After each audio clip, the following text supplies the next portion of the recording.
ভাবুন তো বিশ্বকাপের মঞ্চে ব্রাজিল নামবে, সামনে আর্জেন্টিনা, ফ্রান্স, স্পেন, ইংল্যান্ডের মতো শক্তিশালী দল, আক্রমণে তারকার ঝলক, ডিফেন্সেও স্থিরতা, কিন্তু মাঝমাঠটাই যদি কাঁপতে থাকে তাহলে কি শুধু নাম আর ইতিহাস দিয়ে ম্যাচ জেতা যায়? ফুটবলে একটা কথা আছে, মিডফিল্ড জিতলে ম্যাচ জেতা যায়, আর সেখানেই এখন সবচেয়ে বড় দুশ্চিন্তায় ব্রাজিল। সাম্প্রতিক কয়েকদিন ধরে আমরা সেলেসাও স্কোয়াড নিয়ে টুকটাক অনেক আপডেট পাচ্ছি। শোনা যাচ্ছে প্রায় ১১ জন খেলোয়াড় নাকি ফিট থাকলে বিশ্বকাপ স্কোয়াডে প্রায় নিশ্চিত। নতুন করে গ্যাব্রিয়েল জেসুস, এনরিক ফিলিপে আর লিও প্রেইরাকে পরের ম্যাচে সুযোগ দেওয়ার কথা জানা গেছে। মানে আক্রমণ ভাগে বিকল্প আছে, ডিফেন্সেও কিছুটা স্থিরতা আছে, কিন্তু যত খবর আসছে একটা জায়গায় যেন অন্ধকার, মিডফিল্ড।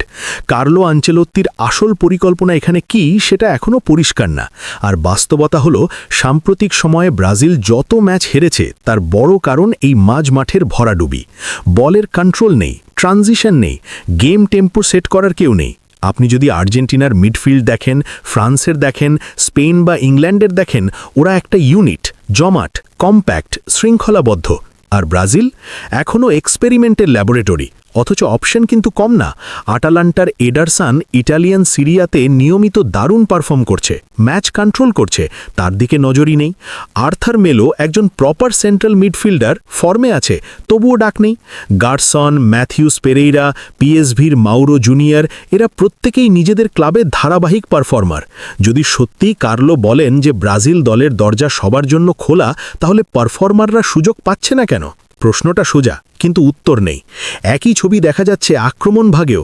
গ্যাব্রিয়েল জেসুস প্রায় ১ বছর ইনজুরিতে ছিল, ফিরে 2টো ম্যাচে গোল করেছে। শুধু অভিজ্ঞতার কারণে কি তাকে বিশ্বকাপ স্কোয়াডে ঢুকিয়ে দেওয়া ঠিক? যেখানে ইগোর থিয়াগো পুরো মরশুম ধরে গোলের পর গোল করে যাচ্ছে, সে কি ডিজার্ভ করে না? কাইও জর্জ এত গোল করেও একটা সুযোগ পেল না। আন্দ্রেস পেরেইরাকে ডাকা হয়, খেলানো হয় না, আবার বাদ। পুরো ব্যাপারটা এলোমেলো, অনেকটা এমন মনে হয় পরিষ্কার কোনো ব্লুপ্রিন্ট নেই। দর্শক হিসাবে, সমর্থক হিসাবে আমরা অন্তত একটা লজিক দেখতে চাই, কিন্তু এখানে যেন কাকে কেন নেওয়া হচ্ছে আর কাকে কেন বাদ দেওয়া হচ্ছে তার হিসেবই নেই।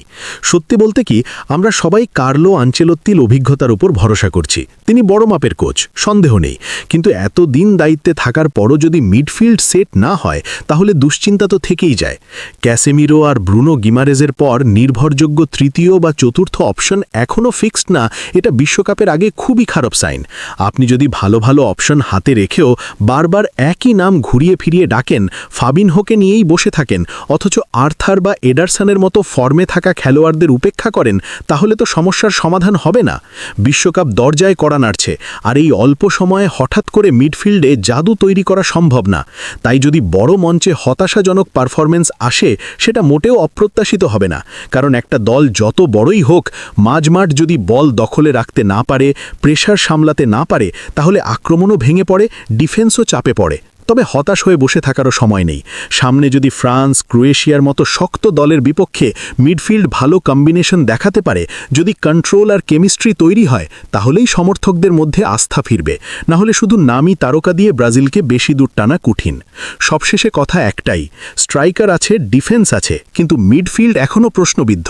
আর এই প্রশ্নের উত্তরটাই ঠিক করে দেবে ব্রাজিল বিশ্বকাপে উঠবে নাকি মাঝপথেই থেমে যাবে। এখন দেখার পালা, কার্লো আনচেলোত্তির আসল মাস্টার প্ল্যান কি? তিনি কি সত্যি চমক দেখাবেন, নাকি এই মিডফিল্ডই হবে সেলেসাওদের সবচেয়ে বড় দুর্বলতা?